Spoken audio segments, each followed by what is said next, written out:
Desire, the starting point of all achievement, the first step towards riches. When Edwin C. Barnes climbed down from the freight train in Orange NJ more than 30 years ago, he may have resembled a tramp, but his thoughts were those of a king.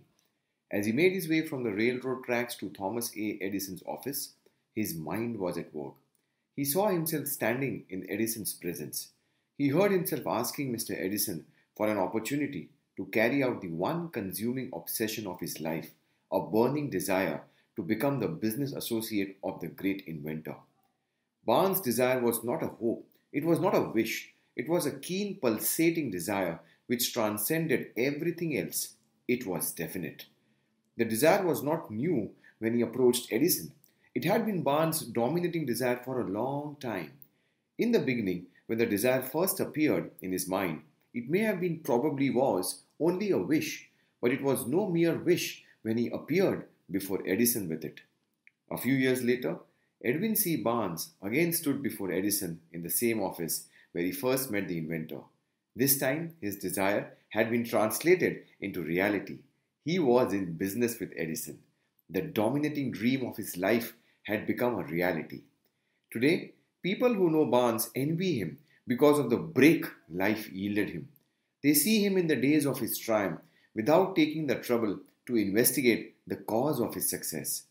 Barnes succeeded because he chose a definite goal, placed all his energy, all his willpower, all his effort, everything back of that goal. He did not become the partner of Edison the day he arrived. He was content to start in the most menial work as long as it provided an opportunity to take every one step towards his cherished goal. 5 years passed before the chance he had been seeking made its appearance. During all those years, not one ray of hope, not one promise of attainment of his desire had been held out to him. To everyone except himself, he appeared only another cog in the Edison business wheel. But in his own mind, he was the partner of Edison every minute of the time, from the very day that he first went to work there. It is a remarkable illustration of the power of a definite desire. Barnes won his goal because he wanted to be a business associate of Mr. Edison more than he wanted anything else. He created a plan by which to attain that purpose, but he burned all bridges behind him. He stood by his desire until it became the dominating obsession of his life and finally a fact. When he went to Orange, he did not say to himself, I will try to induce Edison to give me a job of some sort. He said, I will see Edison and put him on notice that I have come to go into business with him. He did not say, I will work there for a few months and if I get no encouragement, I will quit and get a job somewhere else. He did say, I will start anywhere. I will do anything Edison tells me to do. But before I am through, I will be his associate. He did not say, I will keep my eyes open for another opportunity in case if I fail to get what I want in the Edison organization. He said, there is but one thing in this world that I am determined to have, and that is a business association with Thomas A. Edison. I will burn all bridges behind me and stake my entire future on my ability to get what I want. He left himself no possible way of retreat. He had to win or perish. That is all there is to the Barnes story of success. A long while ago, a great warrior faced a situation which made it necessary for him to make a decision which ensured his success on the battlefield. He was about to send his armies against a powerful foe whose men outnumbered his own. He loaded his soldiers into the boats, sailed to the enemy's country, unloaded soldiers and equipment, then gave the order to burn the ships that had carried them. Addressing his men before the first battle, he said, You see the boats going up in smoke? That means that we cannot leave these shores alive unless we win. We now have no choice. We win or we perish. They won. Every person who wins in any undertaking must be willing to burn his ships and cut all sources of retreat. Only by so doing can one be sure of maintaining that state of mind known as a burning desire to win, essential to success. The morning after the Great Chicago Fire, a group of merchants stood on State Street looking at the smoking remains of what had been their stores. They went into a conference to decide if they would try to rebuild or leave Chicago and start over in a more promising section of the country. They reached a decision, all except one, to leave Chicago. The merchant who decided to stay and rebuild pointed a finger at the remains of his store and said, "Gentlemen, on that very spot, I will build the world's greatest store, no matter how many times it may burn down." That was more than 50 years ago. The store was built. It stands there today, a towering monument to the power of that state of mind known as a burning desire. The easy thing for Marshall Field to have done would have been exactly what his fellow merchants did. When the going was hard and the future looked dismal, they pulled up and went where the going seemed easier.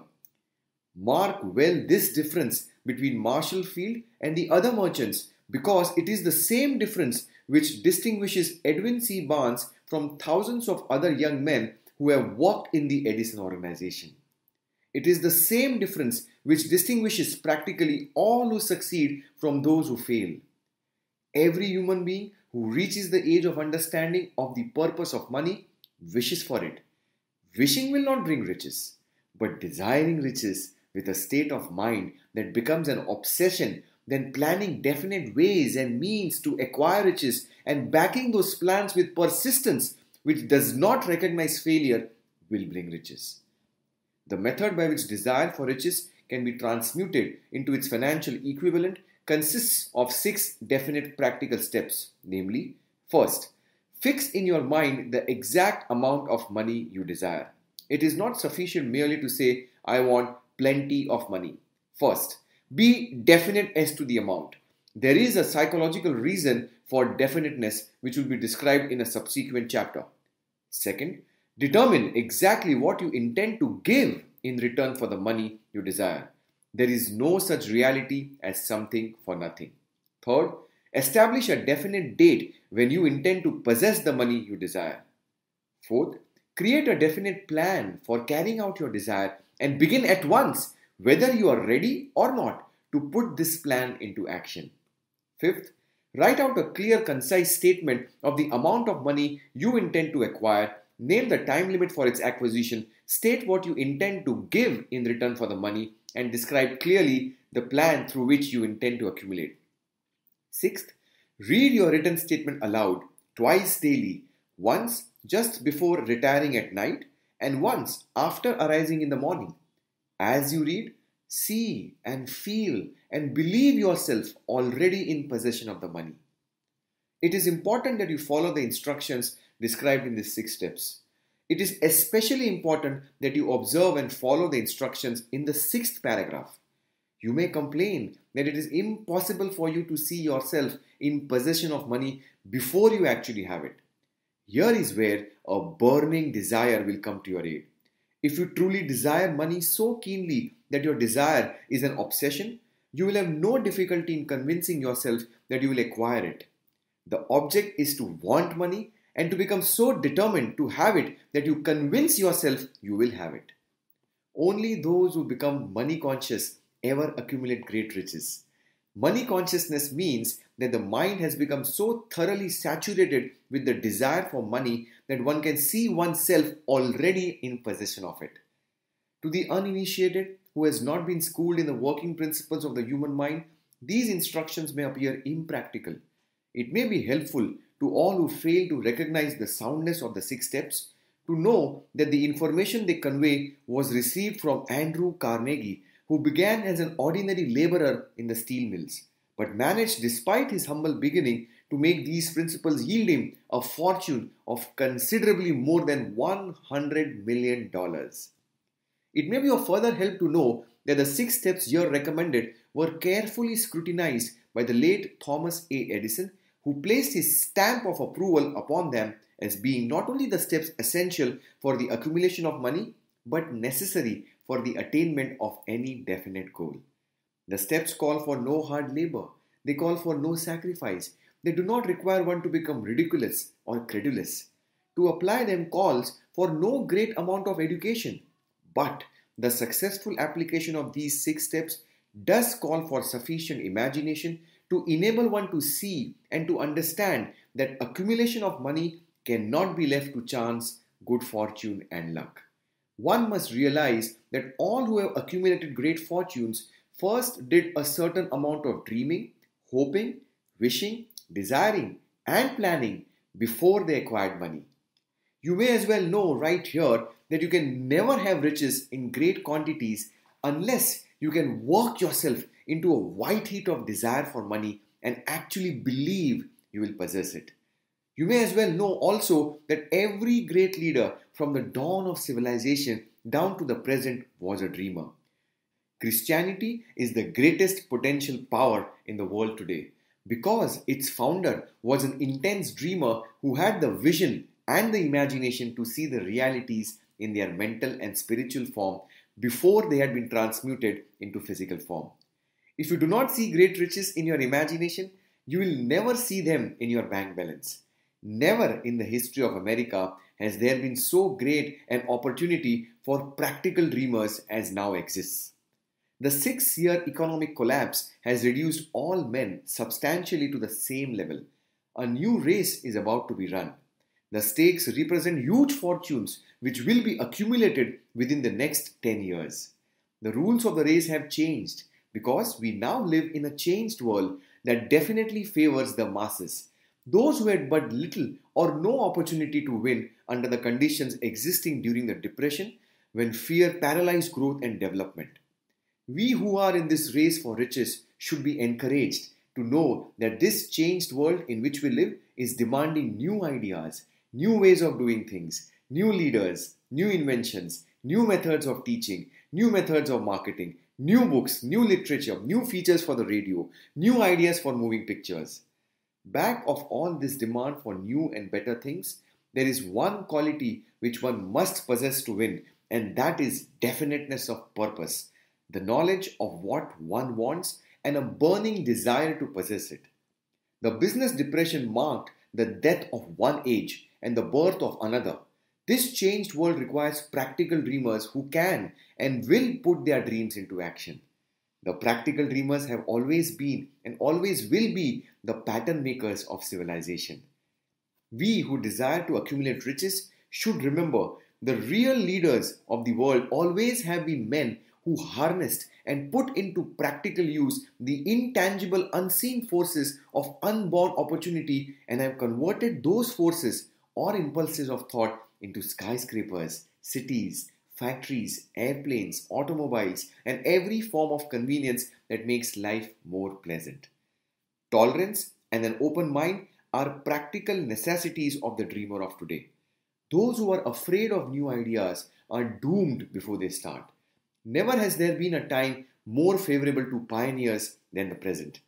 True, there is no wild and woolly west to be conquered as in the days of the covered wagon, but there is a vast business, financial and industrial world to be remolded and redirected along new and better lines. In planning to acquire your share of the riches, let no one influence you to scorn the dreamer. To win the big stakes in this changed world, you must catch the spirit of the great pioneers of the past, whose dreams have given to civilization all that it has of value, the spirit which serves as the lifeblood of our own country, your opportunity and mine to develop and market our talents. Let us not forget Columbus dreamed of an unknown world, staked his life on the existence of such a world and discovered it. Copernicus, the great astronomer, dreamed of a multiplicity of worlds and revealed them. No one denounced him as impractical after he had triumphed. Instead, the world worshipped at his shrine, thus providing once more that success requires no apologies, failure permits no alibis. If the thing you wish to do is right and you believe in it, go ahead and do it. Put your dream across and never mind what they say if you meet with temporary defeat, for they perhaps do not know that every failure brings with it the seed of an equivalent success. Henry Ford, poor and uneducated, dreamed of a horseless carriage, went to work with what tools he possessed, without waiting for opportunity to favor him, and now evidence of his dream belts the entire earth. He has put more wheels into operation than any man who ever lived, because he was not afraid to back his dreams. Thomas Edison dreamed of a lamp that could be operated by electricity, began where he stood to put his dream into action, and despite more than 10,000 failures, he stood by that dream until he made it a physical reality. Practical dreamers do not quit. Whelan dreamed of a chain of cigar stores, transformed his dream into action, and now the United Cigar Stores occupy the best corners in America. Lincoln dreamed of freedom for the black slaves, put his dream into action, and barely missed living to see a united North and South translate his dream into reality.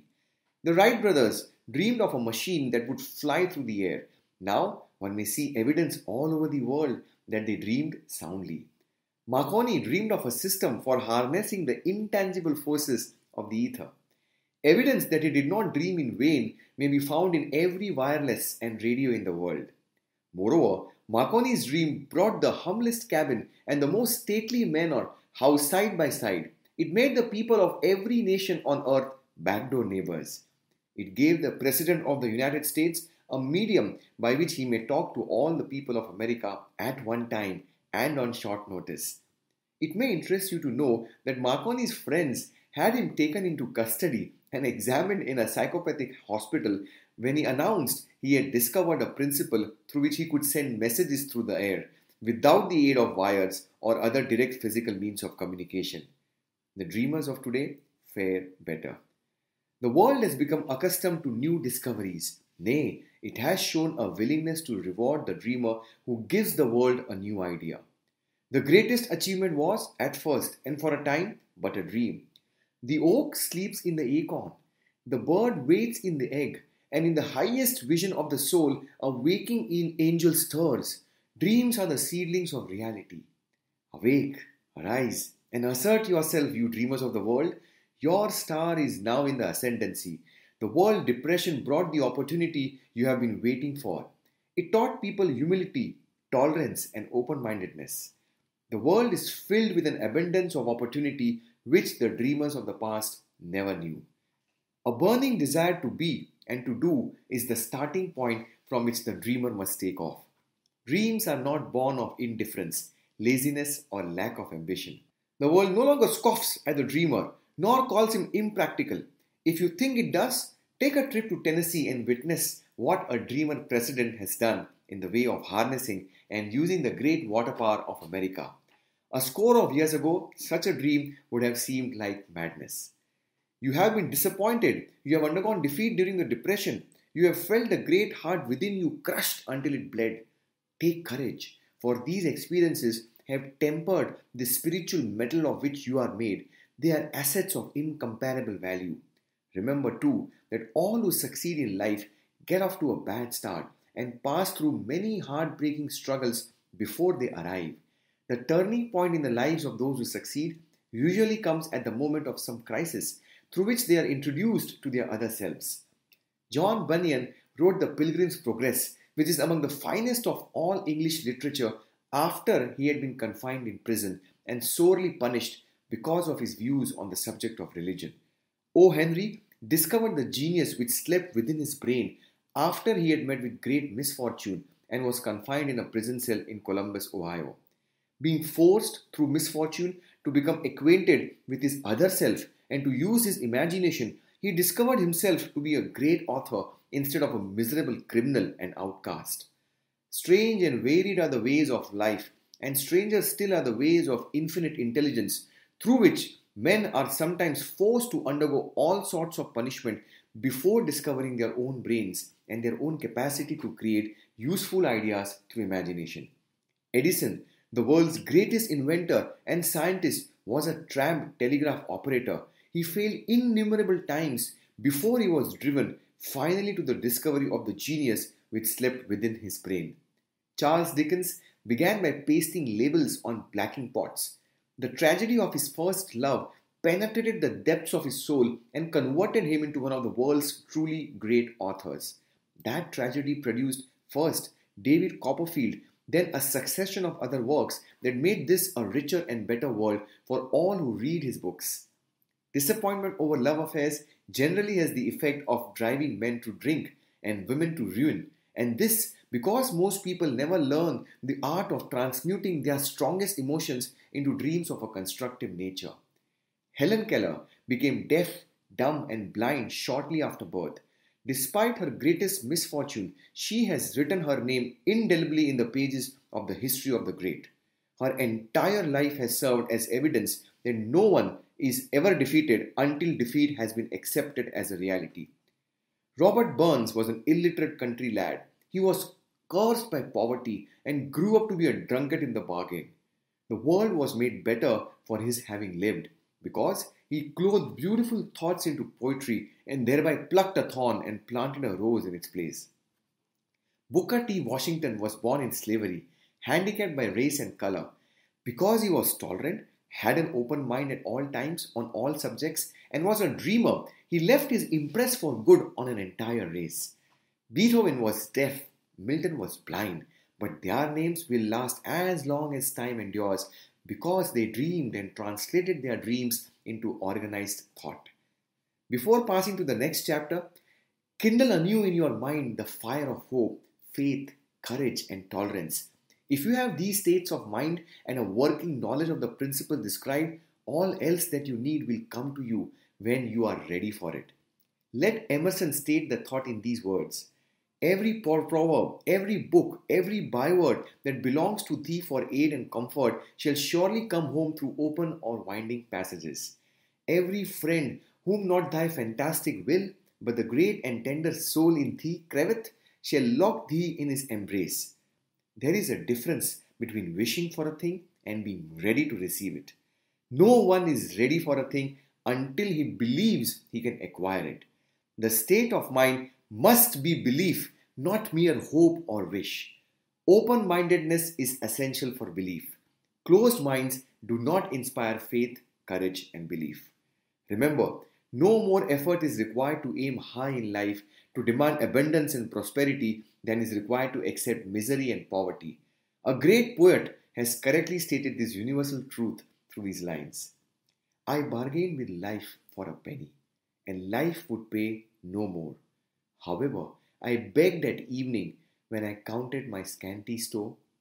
For life is a just employer. He gives you what you ask. But once you have set the wages, why, you must bear the task.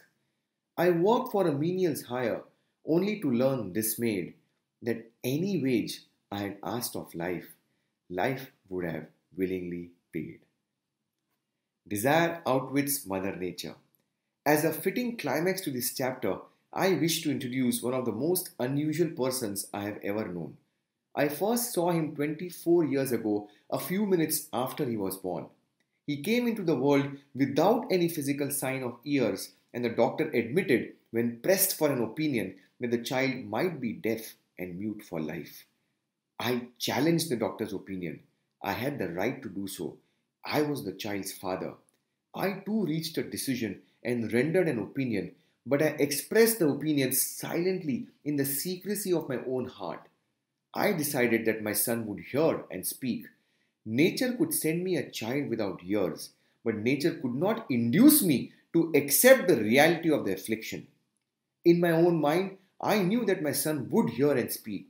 How? I was sure there must be a way, and I knew I would find it. I thought of the words of the immortal Emerson: the whole course of things goes to teach us faith. We need only obey.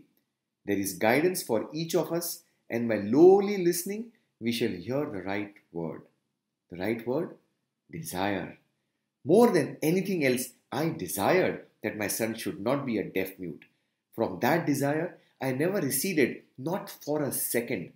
Many years previously, I had written, our only limitations are those we set up in our own minds. For the first time, I wondered if that statement were true. Lying on the bed in front of me was a newly born child without the natural equipment of hearing. Even though he might hear and speak, he was obviously disfigured for life. Surely this was a limitation which that child had not set up in his own mind. What could I do about it? Somehow I would find a way to transplant into that child's mind my own burning desire for ways and means of conveying sound to his brain without the aid of ears. As soon as the child was old enough to cooperate, I would fill his mind so completely with a burning desire to hear that nature would, by methods of her own, translate it into physical reality. All this thinking took place in my own mind, but I spoke of it to no one. Every day I renewed the pledge I had made to myself not to accept a deaf mute for a son. As he grew older and began to take notice of things around him, we observed that he had a slight degree of hearing. When he reached the age when children usually begin talking, he made no attempt to speak, but we could tell by his actions that he could hear certain sounds slightly. That was all I wanted to know.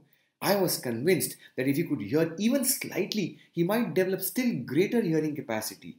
Then something happened which gave me hope. It came from an entirely unexpected source. We bought a Victrola. When the child heard the music for the first time, he went into ecstasies and promptly appropriated the machine. He soon showed a preference for certain records, among them, It's a Long Way to Tipperary. On one occasion, he played that piece over and over for almost 2 hours, standing in front of the Victrola with his teeth clamped on the edge of the case. The significance of this self-formed habit of his did not become clear to us until years afterward, for we had never heard of the principle of bone conduction of sound at that time. Shortly after he appropriated the Victrola, I discovered that he could hear me quite clearly when I spoke with my lips touching his mastoid bone or at the base of the brain. These discoveries placed in my possession the necessary media by which I began to translate into reality my burning desire to help my son develop hearing and speech. By that time, he was making stabs at speaking certain words.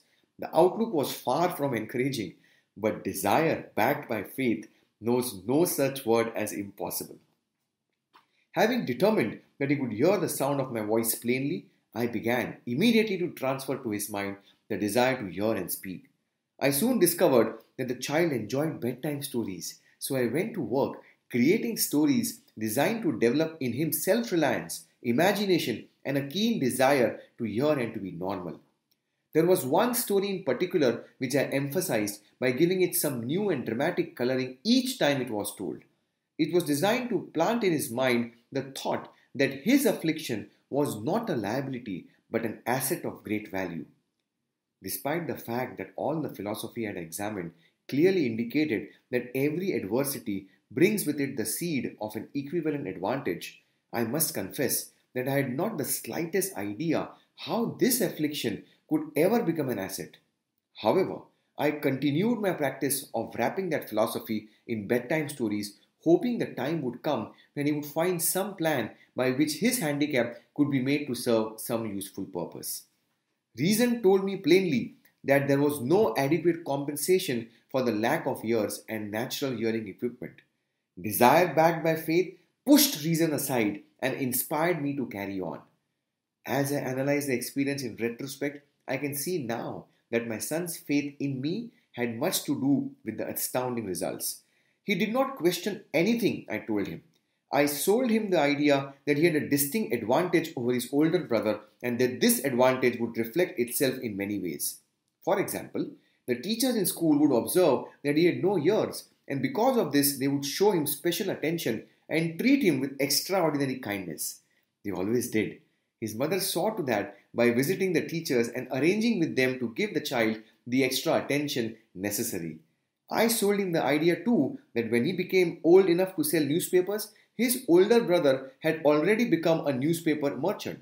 He would have a big advantage over his brother for the reason that people would pay him extra money for his wares because they could see that he was a bright, industrious boy despite the fact he had no ears.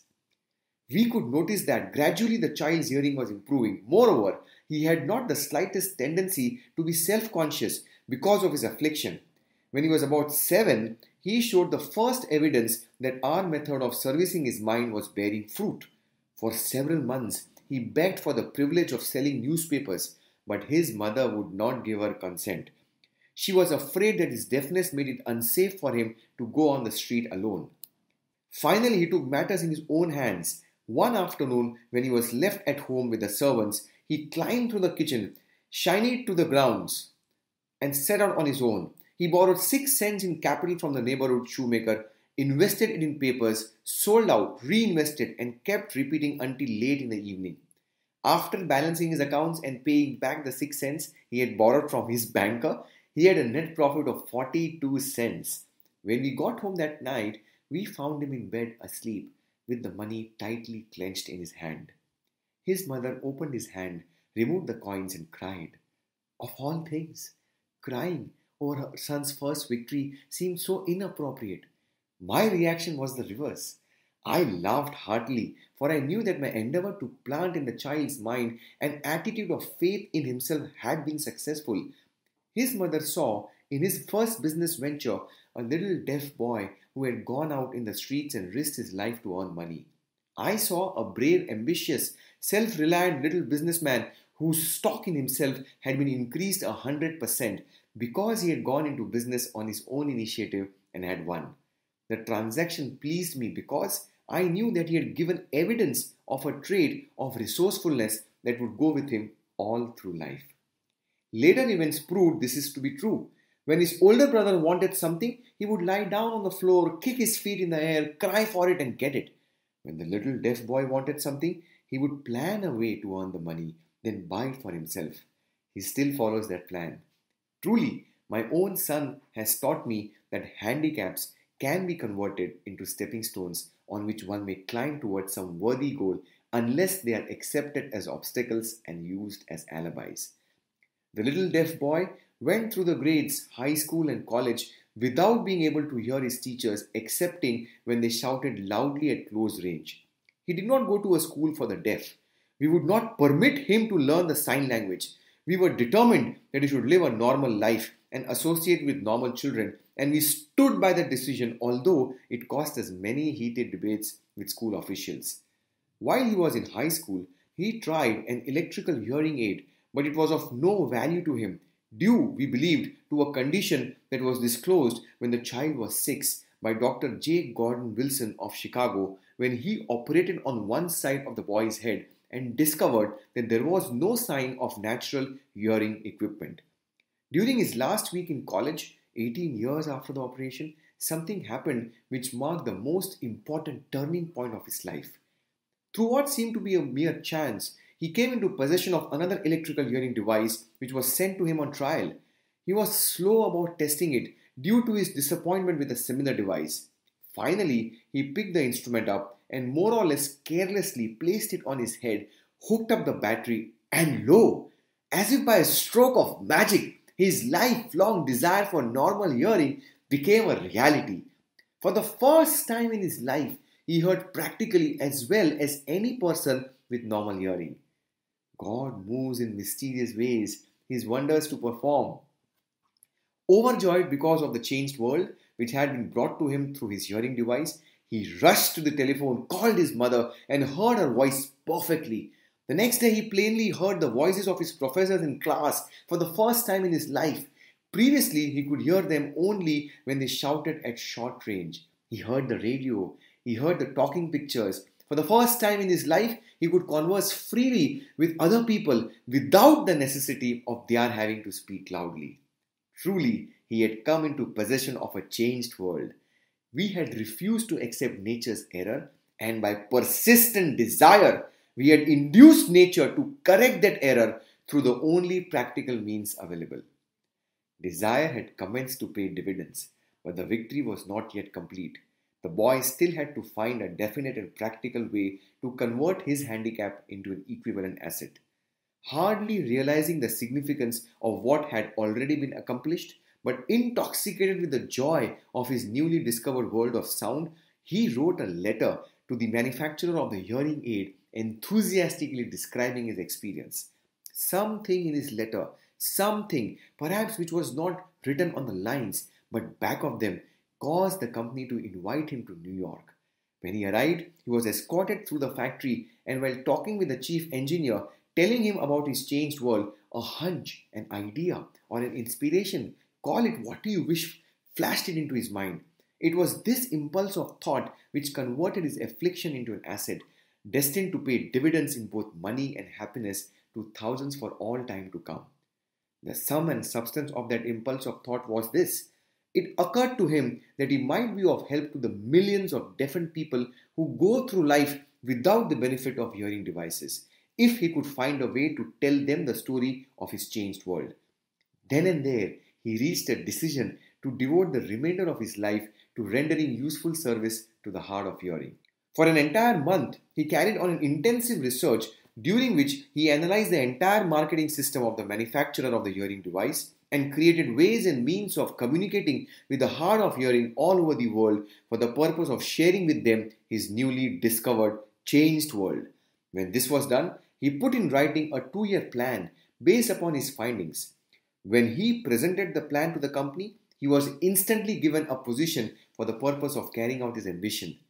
Little did he dream when he went to work that he was destined to bring hope and practical relief to thousands of deafened people who without his help would have been doomed forever to deaf mutism. Shortly after he became associated with the manufacturer of his hearing aid, he invited me to attend a class conducted by his company for the purpose of teaching deaf mutes to hear and to speak. I had never heard of such a form of education. Therefore, I visited the class skeptical but hopeful that my time would not be entirely wasted. Here I saw a demonstration which gave me a greatly enlarged vision of what I had done to arouse and keep alive in my son's mind the desire for normal hearing. I saw deaf mutes actually being taught to hear and to speak through application of the same self-principle I had used more than 20 years previously in saving my son from deaf mutism. Thus, through some strange turn of the wheel of fate, my son Blair and I have been destined to aid in correcting deaf mutism for those as yet unborn, because we are the only living human beings, as far as I know, who have established definitely the fact that deaf mutism can be corrected to the extent of restoring to normal life those who suffer with this affliction. It has been done for one, it will be done for others. There is no doubt in my mind that Blair would have been a deaf mute all his life if his mother and I had not managed to shape his mind as we did. The doctor who attended at his birth told us confidentially the child might never hear or speak. A few weeks ago, Dr. Irving Voorhees, a noted specialist on such cases, examined Blair very thoroughly. He was astounded when he learned how well my son now hears and speaks, and said his examination indicated that theoretically the boy should not be able to hear at all. But the lad does hear, despite the fact that X-ray pictures show there is no opening in the skull whatsoever from where his ears should be to the brain. When I planted in his mind the desire to hear and talk and live as a normal person, there went with that impulse some strange influence which caused nature to become bridge builder and span the gulf of silence between his brain and the outer world by some means which the keenest medical specialists have not been able to interpret. It would be sacrilege for me to even conjecture as to how nature performed this miracle. It would be unforgivable if I neglected to tell the world as much as I know of the humble part I assumed in the strange experience. It is my duty and my privilege to say I believe, and not without reason, that nothing is impossible to the person who backs desire with enduring faith. Verily, a burning desire has devious ways of transmuting itself into its physical equivalent. Blair desired normal hearing, now he has it. He was born with a handicap which might easily have sent one with a less defined desire to the street with a bundle of pencils and a tin cup. That handicap now promises to serve as the medium by which he will render useful service to many millions of hard of hearing, also to give him useful employment at adequate financial compensation the remainder of his life. The little white lies I planted in his mind when he was a child, by leading him to believe his affliction would become a great asset which he could capitalize, has justified itself. Verily, there is nothing right or wrong which belief plus burning desire cannot make real. These qualities are free to everyone. In all my experience in dealing with men and women who had personal problems, I never handled a single case which more definitely demonstrates the power of desire. Authors sometimes make the mistake of writing of subjects of which they have but superficial or very elementary knowledge. It has been my good fortune to have had the privilege of testing the soundness of the power of desire through the affliction of my own son. Perhaps it was providential that the experience came as it did, for surely no one is better prepared than he to serve as an example of what happens when desire is put to the test. If Mother Nature bends to the will of desire, is it logical that mere men can defeat a burning desire? Strange and imponderable is the power of the human mind. We do not understand the method by which it uses every circumstance, every individual, every physical thing within its reach as a means of transmuting desire into its physical counterpart. Perhaps science will uncover this secret. I planted in my son's mind the desire to hear and to speak as any normal person hears and speaks. That desire has now become a reality. I planted in his mind the desire to convert his greatest handicap into his greatest asset. That desire has been realized. The modus operandi by which this astounding result was achieved is not hard to describe. It consisted of three very definite facts. First, I mixed faith with the desire for normal hearing, which I passed on to my son. Second, I communicated my desire to him in every conceivable way available through persistent, continuous effort over a period of years. Third, he believed me. As this chapter was being completed, news came of the death of Madame Schumann Hank. One short paragraph in the news dispatch gives the clue to this unusual woman's stupendous success as a singer. I quote the paragraph because the clue it contains is none other than desire. Early in her career, Madame Schumann Hank visited the director of the Vienna Court Opera to have him test her voice. But he did not test it. After taking one look at the awkward and the poorly dressed girl, he exclaimed, none too gently, "With such a face and with no personality at all, how can you ever expect to succeed in opera? My good child, give up the idea. Buy a sewing machine and go to work. You can never be a singer." Never is a long time. The director of the Vienna Court Opera knew much about the technique of singing. He knew little about the power of desire when it assumes the proportion of an obsession. If he had known more of that power, he would not have made the mistake of condemning genius without giving it an opportunity.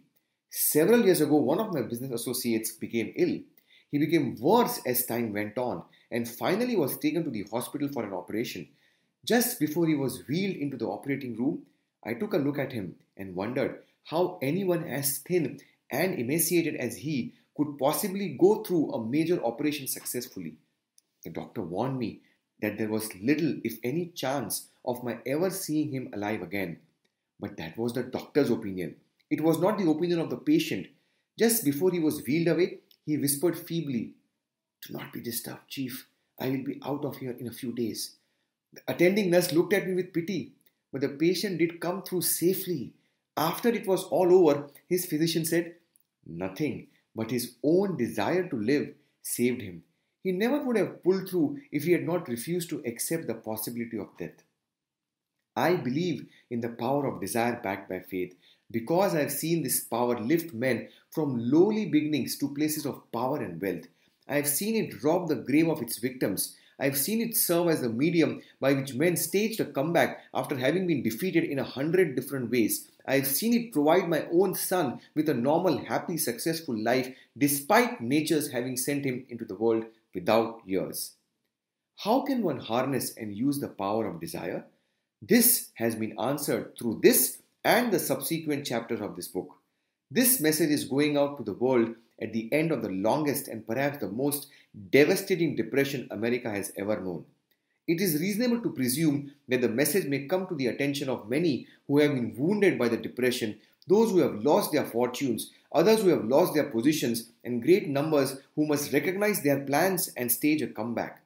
To all these, I wish to convey the thought that all achievement, no matter what may be its nature or its purpose, must begin with an intense, burning desire for something definite.